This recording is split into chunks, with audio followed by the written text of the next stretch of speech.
Hello and welcome back to Sharewala. Quickly discuss करेंगे कल की निफ्टी बैंक निफ्टी स्ट्रेटेजी। साथ ही हम वीकली एंड मंथली व्यू भी देखेंगे कि मार्केट में क्या रह सकता है। लेकिन उससे पहले कुछ इंपॉर्टेंट पॉइंट्स पे हम डिस्कस करेंगे जो मार्केट को अफेक्ट कर सकते हैं आने वाले दिनों में। First and foremost thing, US inflation data has been released on Friday और इसके चलते यूएस मार्केट में एक ज़बरदस्त डाउनफॉल हमें देखने को मिला है। Dow Jones 2.7% down, S&P 500 2.9% down, Nasdaq 3.5% down. और इसका रीज़न क्या रहा? इसका रीज़न ये रहा कि यूएस कंज्यूमर इन्फ्लेशन जो है वो राइज हुआ है 8.6% से, जो कि लास्ट के 40 ईयर्स का फ्रेश हाई है। और इसी के चलते हमें यूएस मार्केट में ज़बरदस्त डाउनफॉल देखने को मिला और साथ ही यूरोपियन मार्केट्स ने भी इस पर रिएक्ट किया और वहाँ पे भी एक ज़बरदस्त सेलिंग हमें देखने को मिला है फ्राइडे के दिन। अब इसका इफेक्ट मंडे को इंडियन मार्केट में हमें देखने को मिलेगा और कितना देखने को मिलेगा ये तो मार्केट ओपन होने के बाद ही पता चलेगा। बट हमको कॉशियस होकर ट्रेड करना है।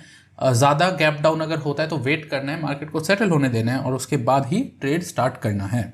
मार्केट में ये सेल ऑफ क्यों आ रहा है इस डेटा की वजह से? वो इसलिए, सिंपल सा लॉजिक है। इन्फ्लेशन अगर ज़्यादा बड़ा होगा तो जैसे हमारे यहाँ इंडिया में आरबीआई उसको कंट्रोल करने के अलग अलग मेजर्स लेती है, उसी तरह यूएस में फेड रिजर्व इसको कंट्रोल करने के अलग अलग मेजर्स लेती है, जिसके अंदर सबसे मेजर जो स्टेप है वो ये है कि ये लोग रेट हाइक करेंगे। और क्योंकि डेटा बहुत ज़्यादा है, इन्फ्लेशन रेट काफ़ी ज़्यादा है, तो अब फेड के ऊपर भी ये प्रेशर है कि वो एक एग्रेसिव स्टेप ले for controlling this inflation. Second जो न्यूज़ है वो ये है कि domestic CPI inflation data India का रिलीज होने जा रहा है मंडे को एट 5:30 PM। एक्सपेक्टेड है 7.10% इन्फ्लेशन रेट, लेकिन अगर इससे ज़्यादा होता है तो अगेन इंडियन मार्केट में भी उसका एक नेगेटिव इफेक्ट देखने को मिल सकता है। एक्सपेक्टेड 7.10 है, 7.10%, और अप्रैल के मंथ में यह था 7.79%, तो अप्रैल से कम है। एक्सपेक्टेड है, अभी क्लियर नहीं है, ये एक्सपेक्टेड है, तो अप्रैल से कम माना जा रहा है कि आएगा, बट लेट्स सी क्या रहता है। साथ ही यूएस फेड रिजर्व का जो नेक्स्ट मॉनेटरी पॉलिसी है वो 15 जून को है, तो मान के चलिए कि 15 जून तक तो मार्केट में एक अप एंड डाउन सिचुएशन बना रहेगा। स्ट्रैटेजी क्या रहेगी? पिछले कुछ टाइम से हम सेम स्ट्रैटेजी फॉलो कर रहे हैं, sell on rise, buy on dips, ठीक है। तो यही स्ट्रैटेजी हमें कंटिन्यू रखना है, लेकिन लेवल्स आपको पता होना चाहिए। सबसे पहले डिस्कस करेंगे इंट्राडे लेवल्स क्या रहेंगे मंडे का, एंड देन उसके बाद हम डेली और वीकली चार्ट देखेंगे। सो लेवल्स काफ़ी सारे हैं इस बार, और सबसे पहला जो चीज़ है, अभी लास्ट जो फ्राइडे था उसमें बैंक निफ्टी 34,483 पे क्लोज हुआ था, जो कि 34,500 के आसपास है, मतलब अपने एक रेजिस्टेंस जोन के आसपास क्लोज हुआ है। अब जिस तरीके से ग्लोबल मार्केट में हमें सेलिंग देखने को मिला, उसके हिसाब से मार्केट कहीं इस रेंज में ओपन होना चाहिए, विच इज़ 34,300 के नीचे, ठीक है, इधर कहीं ओपन होना चाहिए मार्केट। सो ये एक बड़ा गैप डाउन है। अगर ऐसा होता है तो आपको वेट करना है, और जो हमारा सपोर्ट रहेगा वो रहेगा 34,000 से लेके 33,900। ये एक बड़ा 100 पॉइंट्स का रेजिस्टेंस सपोर्ट जोन है, ठीक है। तो यहाँ तक आने का वेट करना है।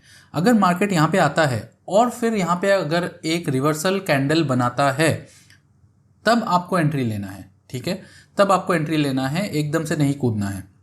अगर एक अच्छा खासा रिवर्सल कैंडल यहाँ पे बनता है तो आप एंट्री ले सकते हैं with stop loss just below this level, ठीक है। और टारगेट हमारा 34,300, 34,200 आप देख सकते हैं। एसएल को ट्रेल करते हुए उसको आप उस मोमेंटम को कैच कर सकते हैं।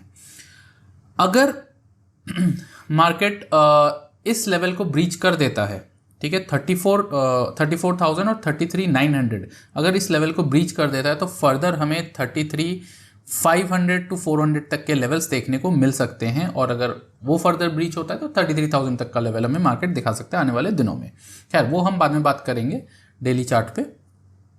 ऊपर के साइड में अगर 34,300 को क्रॉस करके सस्टेन कर लेता है तो एक फर्दर हमें 100-150 पॉइंट का अपसाइड देखने को मिल सकता है। बट ध्यान रहे, यहाँ पे ये 50 EMA भी आ रहा है। ये ब्लू वाला लाइन आप देख रहे हैं, ये 50 EMA का लाइन है, ये भी यहाँ पे आ रहा है। साथ ही यहाँ पे 34,500 का भी एक रेजिस्टेंस है।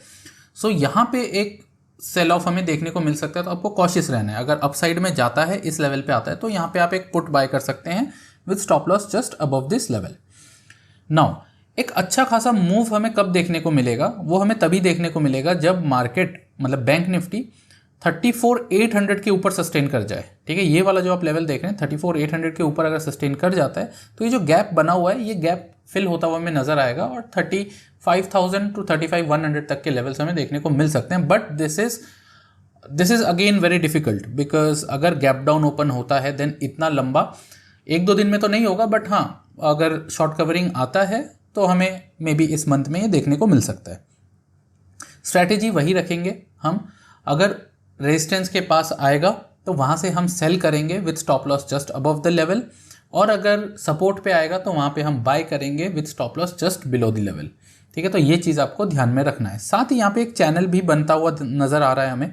ठीक है, ये आप देख सकते हैं, इसको हम 15 मिनट्स पे भी एक बार चेक कर लेते हैं तो यहाँ पे आपको और क्लियरली नज़र आएगा। सो 15 मिनट्स पे आप देखेंगे तो ये एक चैनल यहाँ पे बन रहा है, पैरेलल चैनल। ठीक है, डाउन साइड की तरफ, और अभी जो इसका लोअर लाइन है वहाँ पे अभी ट्रेड कर रहा है बैंक निफ्टी। ठीक है, तो अगर यहाँ से ये सपोर्ट ले लेता है या इसके नीचे सस्टेन नहीं कर पाता है तो हमें फर्दर ये ऊपर की साइड जाते हुए देखने को मिल सकता है टुवर्ड्स 34,800 आने वाले दिनों में। सो आई होप लेवल्स अब क्लियर हैं। आप चाहो तो इन लेवल्स को आप मार्क कर सकते हो अपने चार्ट्स पे और इसके अकॉर्डिंगली आप ट्रेड कर सकते हो। नाउ निफ्टी की अगर हम बात करें, निफ्टी 50 की बात करते हैं, सो 5 मिनट्स में भी लगा देते हैं इसको। ओके, तो निफ्टी 50 लास्ट ट्रेडिंग सेशन में क्लोज हुआ था 16,200 के आसपास। ठीक है, और इसका जो डे लो है विच इज़ 16,172। ठीक है, ये एक इम्पॉर्टेंट सपोर्ट जोन है, लेकिन क्योंकि ऐसा लग रहा है कि कल एक ज़बरदस्त गैप डाउन हो सकता है तो मेरा अंदेशा यही है कि इसके नीचे ही ओपन होगा। सो अगेन आपको वेट करना है निफ्टी 50 में, एंड जो इमीडिएट और मेजर सपोर्ट है दैट इज़ 16,000 एंड 15,900। तो 16,000 पे अगर आपको निफ्टी मिल जाता है इसके आसपास, ठीक है, 1625 या 16,000 यहाँ पे अगर मिलता है तो यहाँ पे आप एक कॉल का ऑप्शन ले सकते हैं, एक रिस्क यहाँ पे ले सकते हैं with stop loss just below the level. और यहाँ से अगर आपको, और साथ ही आपको कैंडल स्टिक भी देखना है। ठीक है, ऐसा नहीं कि किसी भी कैंडल में आप एंट्री ले रहे हैं, यहाँ पे एक रिवर्सल कैंडल बनना चाहिए लाइक डोजी और समथिंग। अगर कैंडल स्टिक पैटर्न के बारे में आपको नहीं पता है तो उसका लिंक आपको डिस्क्रिप्शन में मिलेगा, वहाँ से जाके आप सीख सकते हैं। ठीक है, सो एक रिवर्सल कैंडल यहाँ पे बनना चाहिए, तभी आप इसमें एंट्री लेंगे और एक अच्छा खासा मोमेंटम आप यहाँ पे पकड़ सकते हैं। ऊपर की साइड में हम बात करें तो 16,300 एक इम्पॉर्टेंट रेजिस्टेंस जोन है। जब तक इसके ऊपर सस्टेन नहीं करता हमें एक अच्छा खासा अपमूव नहीं देखने को मिलेगा, क्योंकि अगर इसके ऊपर सस्टेन करेगा तो ये जो गैप बना हुआ है ये हमें फिल करता हुआ नजर आएगा। अगेन स्ट्रैटेजी हमारी वही रहेगी, sell on rise, buy on dips, same जो बैंक निफ्टी में आप करेंगे वही स्ट्रैटेजी इसमें भी रहेगी। अगर इस रेजिस्टेंस जोन के आसपास आपको मिलता है तो यहाँ से आप पुट बाय कर सकते हैं। प्लस अगर ज़बरदस्त गैप डाउन होता है तो वहाँ से अगर मार्केट पुल बैक लेता है, अगर पुल बैक नहीं पकड़ पाते हैं तो भी ऊपर की साइड में 16,200 या 16,170 ये जो मार्क है इसके आसपास अगर मिलता है तो यहाँ पे आप एक पुट में एक ट्रेड ले सकते हैं with stop loss just above this level और as per your risk capacity. Now daily chart एक बार हम देखेंगे तो डेली चार्ट पे आप अगर गौर करेंगे तो आपको एक चीज़ क्लियरली नज़र आएगा कि जो MACD है, कि MACD अब एक बियरिश क्रॉसओवर दिखा रहा है दोनों में ही, निफ्टी 50 में भी और यहाँ पे बैंक निफ्टी में भी, दोनों में। ठीक है, तो अगर ये क्रॉसओवर सक्सेसफुली हो जाता है तो अगेन एक वीकनेस फर्दर मार्केट में हमें देखने को मिल सकता है। साथ ही जो लास्ट सेशन था उसमें एक बियरिश कैंडल हमें दोनों में ही देखने को मिल रहा है, निफ्टी में भी और बैंक निफ्टी में भी। साथ ही अब जो मार्केट में, ग्लोबल मार्केट में जो अफरा तफरी हुई है उसके चलते अगर गैप डाउन होता है तो हमारा जो इमीडिएट सपोर्ट जोन यहाँ पे दिख रहा है डेली चार्ट पे, वो आप क्लियरली यहाँ पे देख सकते हैं, ये है। ठीक है, विच इज़ 34,000 के आसपास। ठीक है, यहाँ देख सकते हैं 34,000 और उसके नीचे यहाँ पे आप देखेंगे 33,900। ठीक है, ये वाला कैंडल और इधर यहाँ पे दो जो कैंडल बने हैं। ठीक है, तो इसके हिसाब से 34,000 से 33,900 तक का ये जो जोन है, ठीक है, ये मैं यहाँ पे मार्क कर देता हूँ, ये जो जोन है ये एक इम्पॉर्टेंट सपोर्ट है। अगर ये ब्रेक हो जाता है तो मान के चलिए कि 32,900 यानी 33,000 तक के लेवल आपको देखने को मिल सकते हैं, और फर्दर अगर वो ब्रेक होता है तो आगे फर्दर डाउन साइड आपको देखने को मिलेगा। वीकली चार्ट पे अगर बात करें तो वीकली में भी आप देखेंगे कि यहाँ पे MACD अभी बियरिश बना हुआ है, साथ ही सेम यही लेवल यहाँ पे है, ये जो मैंने अभी डेली चार्ट में बनाया था वही वीकली चार्ट पे भी बना हुआ है। अगर ये लेवल ब्रेक होता है तो वीकली चार्ट पे हमें 33,000 का लेवल मिलेगा और उसके बाद फर्दर 32,000 तक का लेवल हमें देखने को मिल सकता है अगर 33,000 ब्रेक होता है तो। ठीक है, तो सबसे पहला रेजिस्टेंस है 34,000 से 33,900, अगर वो ब्रेक होता है तो 33,000 ब्रेक होता है तो 32,000। ये हमें एक ब्रॉडर प्रोस्पेक्ट में दिख रहा है। साथ ही निफ्टी 50 की बात करें तो निफ्टी 50 हमारे राइट साइड में है चार्ट के, क्लियरली देख सकते हैं। डेली चार्ट में यहाँ पे भी एक बियरिश कैंडल बना है, प्लस MACD भी एक क्रॉसओवर दिखा रहा है, बियरिश क्रॉसओवर।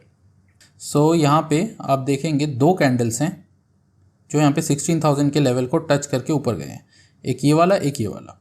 तो अगर कल के दिन या आने वाले सेशन में 16,000 का लेवल ब्रेक होता है तो हमें फर्दर 15,500 तक के लेवल्स देखने को मिल सकते हैं, और अगर वो ब्रेक होता है तो फर्दर डाउन साइड आपको देखने को मिलेगा। वीकली चार्ट पे बात करें निफ्टी 50 की तो उसमें भी आपको कुछ इसी प्रकार का सिनेरियो बनता हुआ नज़र आएगा। अगर ये लेवल ब्रेक होता है विच इज़ 16,000, तो ये लेवल अगर ब्रेक होता है तो फर्दर आपको 15,700 तक का लेवल देखने को मिल सकता है, और 15,700 ब्रीच होता है तो फर्दर आपको एक ज़बरदस्त डाउन साइड देखने को मिल सकता है 15,700 से 15,500। ठीक है, यहाँ पे आप देख सकते हैं कुछ कैंडल्स यहाँ पे बने हुए हैं, ठीक है, जो कि 15,500 को टच कर रहे हैं और वहीं से वहीं से सपोर्ट लेके ऊपर गए हैं। तो 15,500 के लेवल को आप एक मेजर सपोर्ट लेके चल सकते हैं एक ब्रॉडर पर्सपेक्टिव में, एक ब्रॉडर व्यू में, और 15,700 आप एक शॉर्ट टर्म सपोर्ट मान के चल सकते हैं इंट्राडे के बेसिस पे। अगर कल के दिन 16,000 का लेवल ब्रेक हो जाता है तो 15,700 का लेवल जो है उसको आप एज अ सपोर्ट लेके चल सकते हैं। सो जब भी मार्केट में गैप डाउन या गैप अप होता है, एक बड़ा गैप अप या बड़ा गैप डाउन होता है, तो उसके बाद आपको वेट करना चाहिए कि मार्केट सेटल हो, देन उसके बाद आप एंट्री करें, और एंट्री हमेशा लेवल पे कीजिए, जो भी लेवल आपने डिसाइड किया हुआ है वहाँ पे कीजिए, अननेसेसरी बीच में नहीं घुसना है मार्केट में। ठीक है, तो आज के लिए इतना ही। आई होप चीज़ें आपको क्लियर हैं, और आने वाले दिनों में मार्केट वॉलेटाइल रह सकते हैं, मैं ऑलरेडी बता चुका हूँ, प्लस किन लेवल्स पे आपको ध्यान रखना है वो भी मैं बता चुका हूँ, उसके अकॉर्डिंग ही ट्रेड कीजिए। बाकी डे टू डे वीडियोस मिलते रहेंगे। चैनल को अगर सब्सक्राइब नहीं किया तो सब्सक्राइब कर लें, बेल आइकन को ज़रूर दबाएं ताकि डेली वीडियोस आप मिस आउट ना करें। साथ ही अगर आप हमारे टेलीग्राम चैनल को ज्वाइन करना चाहते हैं तो उसका लिंक डिस्क्रिप्शन में है, वहाँ से आप ज्वाइन कर सकते हैं और मार्केट को सीख सकते हैं। Thank you.